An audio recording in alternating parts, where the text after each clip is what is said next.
ایک دفعہ حضور اکرم صلی اللہ علیہ وسلم شب معراج میں بیت المقدس کی طرف جاتے ہوئے مصر کے قریب ایک مقام سے گزرے تو انہیں نہایت ہی اعلیٰ اور زبردست خوشبو آنے لگی۔ آپ صلی اللہ علیہ وسلم نے حضرت جبرائیل علیہ السلام سے پوچھا کہ یہ کیسی خوشبو ہے؟ جواب ملا کہ فرعون کی بیٹی کی باندی مشاطہ اور اس کی اولاد کی قبر سے آ رہی ہے۔ پھر حضرت جبرائیل علیہ السلام نے اس کا قصہ بیان کیا۔ مشاطہ فرعون کی بیٹی کی خادمہ تھی اور وہ خفیہ طور پر اسلام لا چکی تھی۔ ایک دن فرعون کی لڑکی کو کنگھی کرتے ہوئے اس کے ہاتھ سے اتفاق سے کنگھی گر پڑی۔ وہ اٹھانے لگی تو اس کی زبان سے بے ساختہ بسم اللہ نکل گیا۔ اس پر شہزادی نے کہا، تو نے آج عجیب کلمہ بولا، رب تو میرے باپ فرعون ہی ہیں، تو پھر تم نے یہ کس کا نام لیا ہے؟ اس نے جواب دیا، فرعون رب نہیں بلکہ رب وہ ہے جو مجھے اور تجھے اور فرعون کو روزی دیتا ہے۔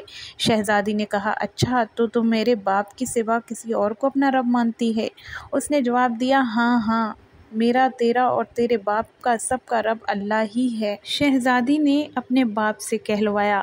وہ سخت غضبناک ہوا اور اسی وقت اسے سر دربار بلوا بھیجا اور کہا، کیا تو میرے سوا کسی اور کو اپنا رب مانتی ہے؟ اس نے کہا کہ میرا رب اور تیرا رب اللہ ہی ہے جو بلندیوں اور بزرگی والا ہے۔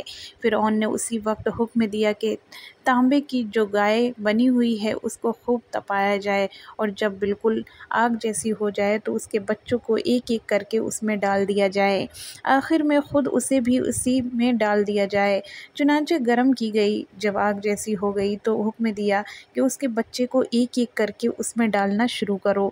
اس نے کہا، بادشاہ، ایک درخواست میری منظور کر، وہ یہ ہے کہ میری اور میرے بچوں کی ہڈیاں ایک ہی جگہ ڈال دینا۔ اس نے کہا، اچھا، تیرے کچھ حقوق ہمارے ذمے ہیں اس لیے یہ منظور ہے۔ اس کی دونوں بچیاں اس کی آنکھوں کے سامنے اس میں ڈال دی گئیں اور وہ فوراً جل کر راکھ ہو گئیں۔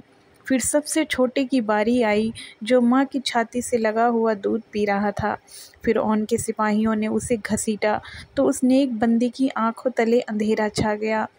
اللہ تعالیٰ نے اس بچے کو اسی وقت زبان دی اور اس نے بآواز بلند کہا، اماں جان، افسوس نہ کر، اماں جان، ذرا بھی پس و پیش نہ کرو، حق پر جان دینا ہی سب سے بڑی نیکی ہے۔